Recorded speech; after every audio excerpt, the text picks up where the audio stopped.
Oi, gente, bem-vindos ao Biomassa Cash. Eu sou a Duda e hoje eu vou estar fazendo uma entrevista com os alunos do segundo A de Medicina de JP. Oi, eu sou o Guilherme Rusti. Oi, eu sou a Laís. E aí, gente, eu sou a Manu. Oi, gente, meu nome é Sara Campana. Oi, meu nome é Sara Stork. Oi, eu sou a Isabelle Miranda. Oi, eu sou a Júlia Henrique. E as duas representantes desse grupo vão ser a Júlia e a Isabelle, mas o grupo inteiro participou da pesquisa e na obtenção de informações. Então, eu vou estar fazendo algumas perguntas para ela. E, primeiro de tudo, eu quero perguntar o básico, né? O que são fontes de energia? Então, Duda, as fontes de energia são recursos naturais ou artificiais utilizados para a produção de algum tipo de energia que pode ser utilizado para diversos fins. Essa fonte de energia ela pode ser classificada em renovável ou não renovável. E toda essa classificação depende da capacidade natural de reposição dos recursos. E como que funciona essa energia de biomassa? Então, a biomassa, ela vem da matéria orgânica por meio da queima direta ou a partir da queima dos gases capturados em sua decomposição. Ela é considerada uma fonte de energia limpa e sustentável e ela é produzida a partir de materiais renováveis, o que classifica ela como uma fonte de energia renovável. Ela utiliza materiais como a lenha, o bagaço de cana-de-açúcar, cavaco de madeira, resíduos agrícolas, entre outros materiais. Mas me surgiu uma dúvida. Você acabou de falar que ela tem uma queima de materiais. Então, como que ela pode ser considerada sustentável se ela emite carbono? Então, isso acontece por conta do que é chamado renovação da biomassa. Tem até uma imagem para ilustrar melhor, que está nos slides. E vamos lá. Por que essa renovação é sustentável? Porque ela se dá por meio do ciclo do carbono. E nesse ciclo, a queima da biomassa ou de seus derivados provoca a liberação de gás carbônico, CO2, na atmosfera. Aí as plantas, por meio da fotossíntese, irão transformar esse gás carbônico em hidratos de carbono que vão acabar liberando oxigênio. Então, claro, se isso for utilizado de forma controlada, vai até contribuir para o ciclo do carbono. E isso é sustentável porque não altera a macrocomposição da atmosfera terrestre. Não, é interessante. Mas você sabe mais ou menos quando que surgiu essa energia? Então, a energia biomática da biomassa, ela está desde os primórdios da Terra com o uso da madeira em aquecimento, na iluminação e até mesmo para aquecer a comida. Mas foi lá na Revolução Industrial, né, durante esse período mais ou menos, que a utilização dessa energia atingiu o auge, né, principalmente na utilização de lenha nas indústrias para a formação de novas aplicações de transportes e formação de novos produtos. E como que é a distribuição nos países dessa energia? Então, a biomassa é a fonte de energia utilizada tradicionalmente em diversas partes do mundo. Só que ela vem tendo uma participação bem pouca, né, durante esses anos, porque ela foi substituída pelas energias, principalmente as de fósseis. Porém, com o intuito, né, e a preocupação ambiental, ela foi sendo buscada cada vez mais por ser uma alternativa mais renovável. Então, hoje em dia, ela faz parte do 10% da produção de energia do mundo, e que esse número vem aumentando cada vez mais. Os países que têm mais capacidade dessa bioenergia, essa energia biomática é a China, o Brasil, a Índia, a Alemanha, os Estados Unidos, o Reino Unido, a Suécia, o Japão, a Tailândia e a Itália. Nossa, interessante saber que o Brasil está entre esses países. Mas como que é essa distribuição dessa energia no território brasileiro, mais especificadamente? Pois é, Duda, a biomassa ela vem desempenhando um papel na matriz energética do Brasil atualmente de 9,53% de composição total. dando destaque para o bagaço de cana-de-açúcar, os resíduos florestais, a lixivia, que é um subproduto da indústria papeleira, o biogás proveniente do lixo e de resíduos agropecuários e agrícolas. E essas fontes de energia, elas contribuem para a produção sustentável de energia no país, o que também contribui para a matriz energética do país, o que totaliza 26,8% do mix de energia utilizado. As principais usinas aqui no país são a que está localizada no Bonfim, em Minas Gerais, Cantá, na Roraima, Pau Rainha, e lá em Boa Vista, na Roraima também, e Santa Luz, na Bahia. Essas usinas, elas possuem uma capacidade instalada combinada de 40 megawatts, o que é equivalente à energia necessária para atender 148 mil residências. Mas agora eu fiquei curiosa. Desses estados que você falou, eu não escutei do nosso. Tem presença de energia de biomassa aqui no Espírito Santo?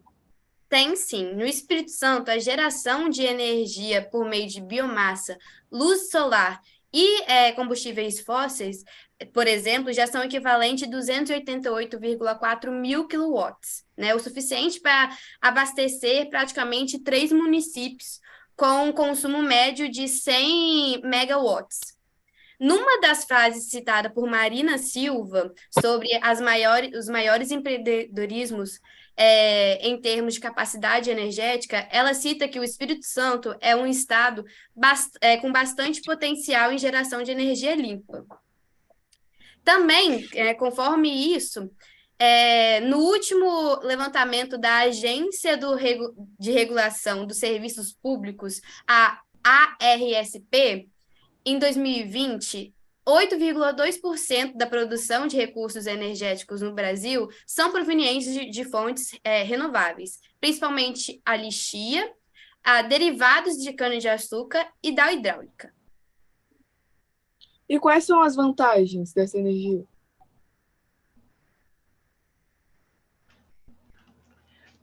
Então, ela gera poucos poluentes, sim, em comparação com outras fontes de energia não renováveis.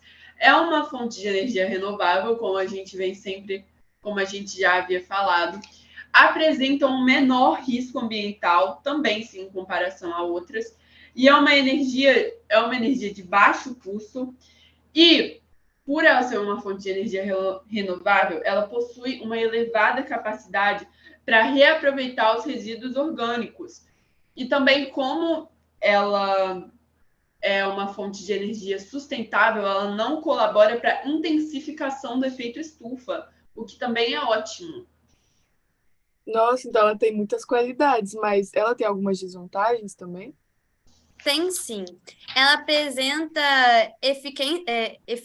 eficiência reduzida, ela não é muito eficaz, tem muita dificuldade no transporte e no armazenamento dessa fonte energética. Os biocombustíveis líquidos podem provocar chuvas ácidas, se não usados da devida forma, e apresentam menor poder calorífico quando comparados com outros combustíveis, além de intensificarem o desmatamento e a substituição de vegetação nativa por monocultura. Nossa, eu não sabia disso. Mas quais que são os processos envolvidos? Eles são biológicos, físicos ou químicos? Então, a gente acaba tendo a presença desses 3 processos, biológicos, físicos e químicos. Os 3 procedimentos principais a combustão direta, os processos termoquímicos e os processos biológicos. Na combustão direta, envolve outros processos físicos, como a secagem, que utiliza de energia para aquecer e secar o bagaço dos biocombustíveis, o corte e a quebra. E a quebra é a degradação da biomassa para obter moléculas de glicose que podem ser fermentadas e transformadas em biocombustíveis. Nos processos termoquímicos, depois, a gente tem a gaseificação, que é o processo de passagem do sólido para o líquido. A gente tem a pirólise, que é uma reação de análise de decomposição, que ocorre pela ação de altas temperaturas na decomposição térmica. A gente também tem a liquefação, que é a passagem do estado gasoso para o estado líquido, e a transesterificação, que é um processo de obtenção de um éster a partir de outro éster com álcool, sempre gerando outro éster, na qual esse produto da reação, né, que seria o éster, possui propriedades similares às do diesel ou do petróleo, e ela acaba sendo conhecida como biodiesel. A gente também tem, agora, nos processos biológicos, a gente tem a digestão anaeróbica, que é um processo com pelo menos com uns 3 objetivos. O tratamento dos resíduos, que é a remoção da matéria orgânica poluente e a remoção dos micro-organismos patogênicos.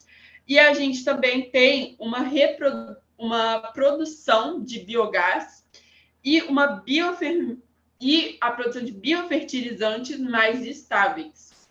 Agora, falando na fermentação, é um processo executado pela ação de micro-organismos, que são normalmente as leveduras, que elas convertem açúcares presentes nesses materiais de biocombustíveis, e eles vão transformar esses açúcares em fonte de biomassa, e o resultado final dessa produção vai ser o etanol e o metanol.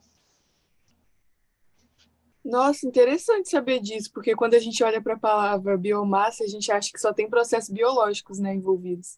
Então, agora uma outra pergunta. Pois é. Uma outra pergunta que eu estava pensando é quais são os impactos positivos que eles causam no ambiente, a energia? Então, que a biomassa é uma fonte renovável e barata de geração de energia, a gente já sabe, né? Mas por ela ser tão barata e ser uma fonte renovável, ela é considerada uma alternativa viável para substituir os derivados de combustíveis fósseis.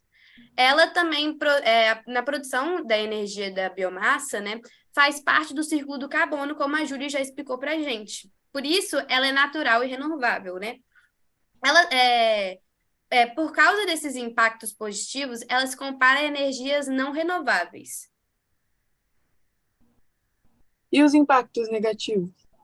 Então, a energia de biomassa pode refletir nos processos de desmatamento, como já comentado nas desvantagens, por causa da sua produção, né, dependente de fontes de árvores lenhosas e de lavouras agrícolas, ou seja, ela gera um grande impacto, né, no meio ambiente, já que sua retirada da cobertura vegetal prejudica diretamente o solo e afeta a vida animal.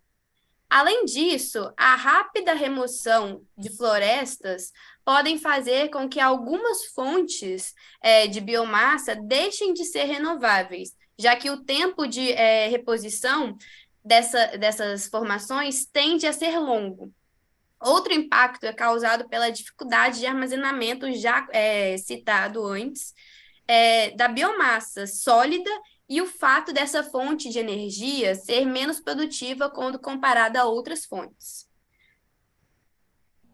E a minha maior dúvida de todas é qual que é a relação com o crédito de carbono? Então, a biomassa está desempenhando um papel cada vez mais relevante no crédito de carbono. Por quê? Como a gente já explicou antes, ela acaba ajudando o ciclo do carbono e ela também é uma fonte de energia sustentável, renovável. Mas, além disso, ela também tem uma aquisição de créditos de carbono que podem fazer uma pequena compensação energética de talvez alguns gases poluentes que podem ser prejudiciais. Essa aquisição desses créditos de carbono ocorre no mercado de créditos de carbono.